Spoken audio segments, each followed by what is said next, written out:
got it, mate. Jesus Christ. Hello. 1, 2. Hello and welcome.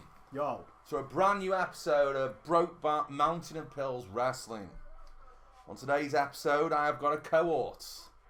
The Jew. Yo. That is his name. That is his wrestling name, The Jew. The Jew, yeah. Anyway, on tonight's show, we're going to be talking about our favourite matches. Or the Jew's favourite matches on this one. So it's wrestlers as well, I thought we were saying. Yeah. But there was a caveat with the time. Yes, it's got to be. Yeah. This show is about 80s and 90s wrestling. Yeah. Nothing after the year 2000. Okay. Go on then. Who's your favourite wrestler of all time? Ever? Well, it depends. Do we have to stick in that timeline?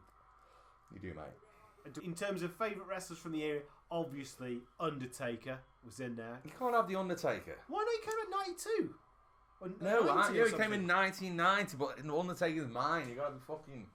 Well, you no, can't have Taker, mate. okay. Well, no, I thought I was going to say he's too mainstream anyway. No, but it wasn't mainstream when I was into him, though. Too many people I was into him before he was the world champ. Outside of any of that, obviously, because we had representation in the WWF in the shape of the well-muscled physique and torso and forehead of Davey Boy Smith, the British Bulldog. Yeah, man, of course. The steroid mountain. Yeah, the mountain and fucking clap. Because he wasn't always this big, was he though? And purveyor of heart attacks. Just to give you an insight, people, we are having a quick look at Summerslam 1992 as we speak. Indeed, Bret Hart versus British Bulldog main event. Apparently the main event.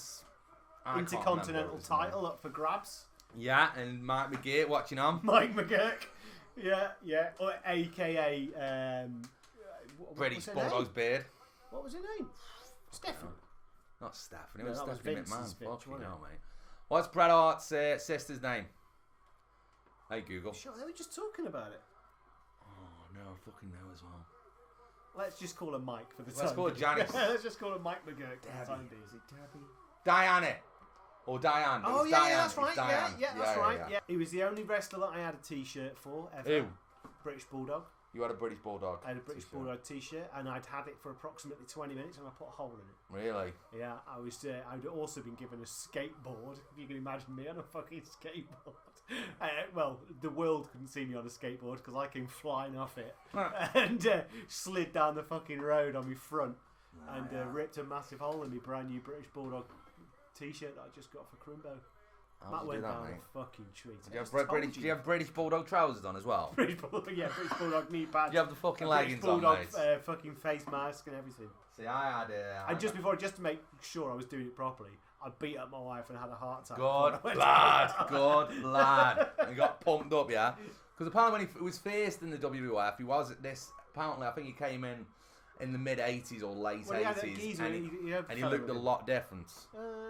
Did he? Yeah, apparently so. Yeah, he had completely different hair, and he was a lot fucking smaller in size. He used to wrestle with. I don't know. Is it the Dynamite Kid?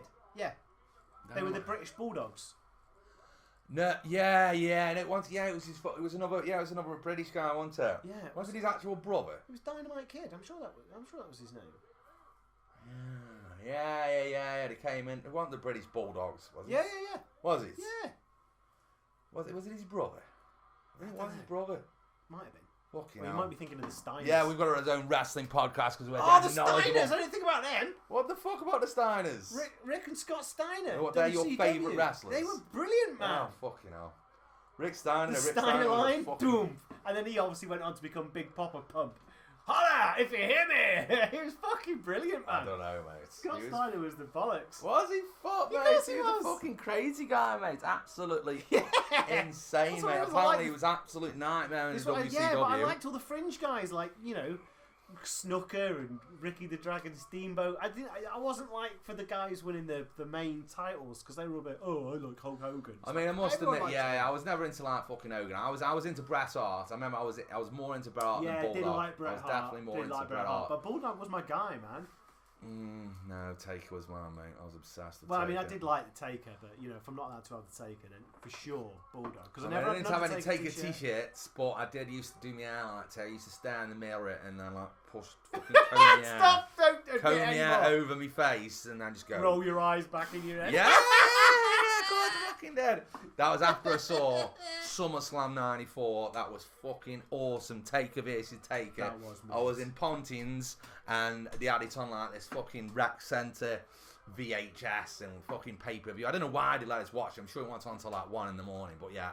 Chance Bulldog in mind. Okay, so this is, you're saying your favourite batch, British Bulldog. British Bulldog versus Bret Hart, because SummerSlam 92 in England, main event, Intercontinental title against Bret Hart, British Bulldog. Thank you very much. Okay.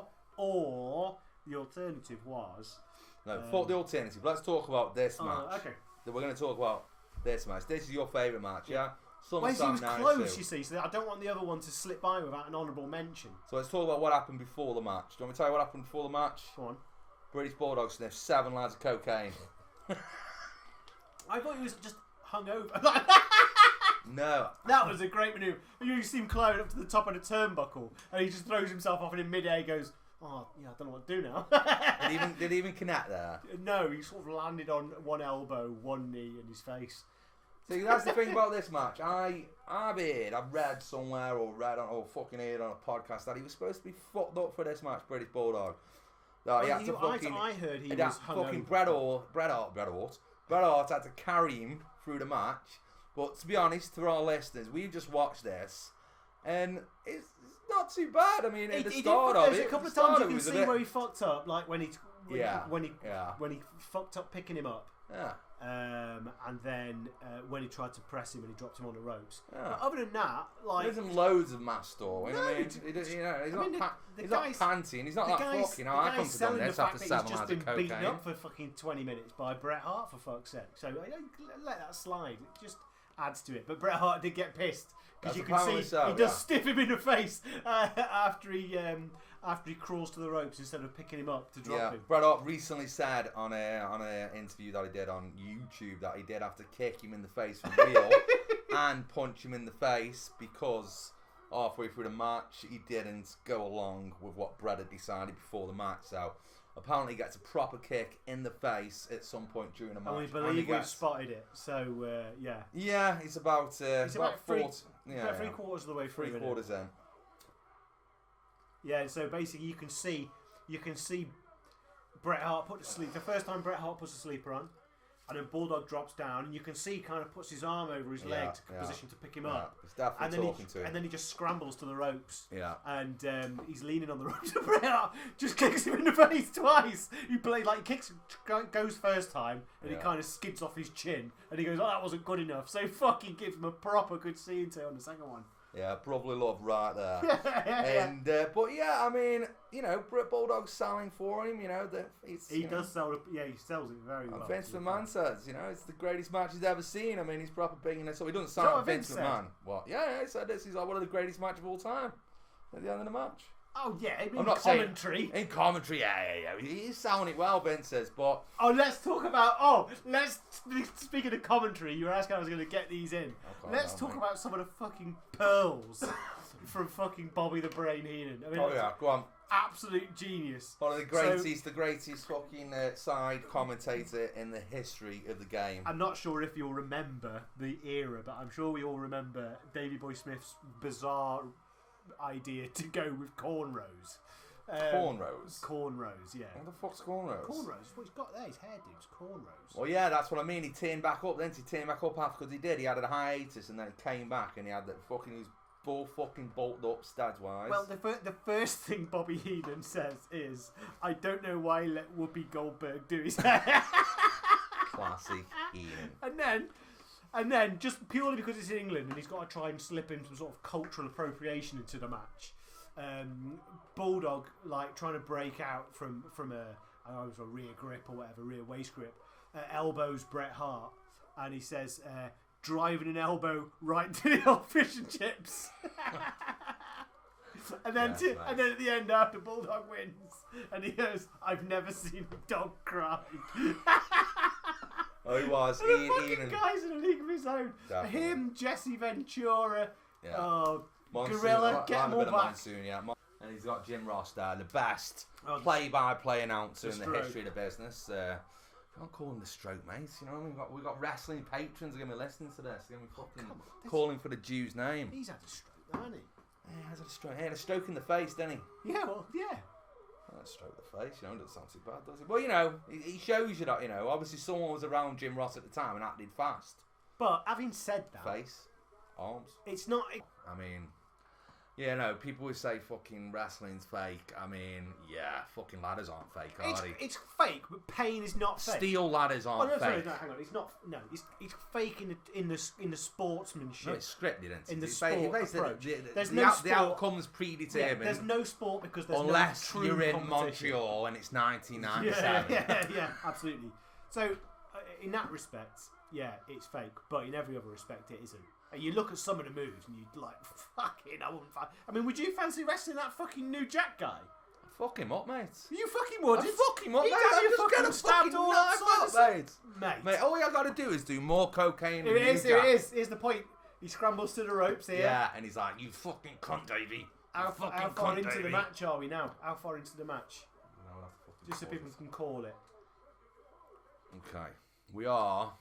And you've just paused it there. Yeah, I thought that'd fucking tell me, wouldn't it? No, we're at 17 minutes. So 17 minutes. 17 minutes into the match. So that was a pretty good shout, wasn't it? Yeah. Okay, 17 minutes into the match. So here he Davey is, does something which he wasn't supposed to. Oh, there's the first one slid off the face. Oh, there's another one. Just for good measure. Go on, I want to look at that again. Poor old Dave's going. We're going back. I want to see. I should have just picked him up like we'd fucking agreed. That's what he's thinking there. Spiders don't fucking. And here's that side backbreaker. Oh, yeah, the excellence of execution. No one's ever done it. I mean, he had the side backbreaker. Yeah, I know it is. Yeah, it's the second attempt. Yeah, because he was sitting on his side. Well, have I just missed the kick again? I don't know. Hang on. Let's just leave it going for a second. But anyway, we've dead arm. Yeah, here we go. Yeah, because he's put him in it for a second time now. Yeah. So I missed. So that must be it. But I was at fucking when I read the interview. I haven't seen the actual video. I read the interview of Bret, and he's like, "So yeah, I proper kicked him in the face because he was pissing me off." But no, you didn't really see that. He said he kicked him in the face and then he punched him in the nose. And then he fucking started shouting at him. But I think he's doing very well. He's doing very well for someone who's supposed to be hanging out his arse. But you can see apparently, you know, obviously if he's living in America with fucking his missus, he's come back to fucking Britain to do Summerslam. He would have fucking gone Manchester and met his fucking old mates and his dealer, wouldn't he? But he would have gone off his head, yeah. Oh yeah. But apparently he was outdone in the fucking debauchery fucking hedonism stakes by Hawk of Legion of Doom. Really? Who apparently was high on acid at the time of SummerSlam 92. Surely always honestly. On acid, surely. And there, because if you notice when LOD a fight at 92, it's light. Yeah, this is obviously dark now, main event, you know. There must have been early doors. Yeah, very early doors, but they were supposed to be the match before this one. But he was too bait. Yeah. Vince McMahon took one look at him and said, "No, fuck that." Couldn't speak. Fucking acid. I've done acid. You ever done acid? You wouldn't have done acid, would you, mate? Last time I did acid, I quit my job. That's not fucking anything new, like. But fucking hell, I was out of it for like 4 days. I couldn't even understand why I was doing whatever job I was doing. I didn't even know what my name was. I was on a sesh, all my mates the next day say, "Right, G, we're going work." I was like, "Fucking work? What's work?" I was fucking... Oh, mate. 5 days was I. 5 days. And then fucking he goes in there, goes and fights a wrestling match. So, but yeah, they got dropped down the card because Vince took one look at him and said, "Not tonight, Hawk, not tonight." So, Bulldog, you know, fucking... Yeah. He signals the power slam there. Also, the first time someone kicked out in a power slam.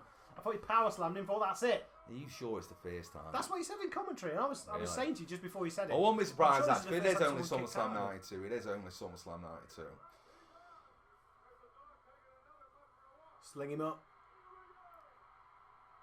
Have a bit of this, son. Oh, it's a good power slam. He fucking kicked out like no one could believe it. Yeah, because they always think about Bret like being the world crowd is still cheering. They still think he's won. Yeah, that's a kick out of that. Oh, that's a great German. Yeah. Whose finishing move was a German? Other than fucking Hitler. Well, it wasn't really a German, but you had the... Well, it was a fisherman suplex, but the perfect plex, wasn't it? Oh, yeah. Was it? So, was he a sharpshooter? Are you saying there no one's ever broken out a sharpshooter either? So, yeah, I do remember it. I did think of it as one of my favourite matches. Come on, Dave! You can do it! The one thing I was surprised with the finish. Strange. Well, I don't know. Back then, I suppose it was accepted, but yeah, you didn't see that finish coming, did you? There. I mean, how did he even pin that? My head was falling off at this point as a kid. Couldn't believe it. Because I only supported fringe guys. I was like, one of my guys has got a belt. Yeah, I'm sure she wore that jacket every fucking time she went to a fucking show. What a match. What a match. That was a good And now match. here's the bit in the ring where, turmoil, family feud, it's boiled over. It's all got a bit silly. Yeah. Bulldog offers his hand. Come on, Bret. I think Bret is half thinking, you fucked that match up, mate. I'm not fucking shaking your hand. Yeah, I dropped my title to you on that. You fucked it up twice, you big goon. But no. Then he goes to go and boo, the crowd boo. Get back, shake his hand, Bret, you big ball bag. But we're going to bring this show, this segment to a close. Well done, Dave, bringing it home for the British. Well done, son. And that's it, it's all over. That's it, mate. But yes, we shall be returning, and I will have the Jew on the show again very soon. So this is another episode of nice to have featured. Thanks for having me. Yeah, no problem, mate. And we'll see if you get a good reaction. Then we'll have you back. But yeah, this has been another episode of BROKEBACK of Mountain of Pills Wrestling. Check us out next time. Peace.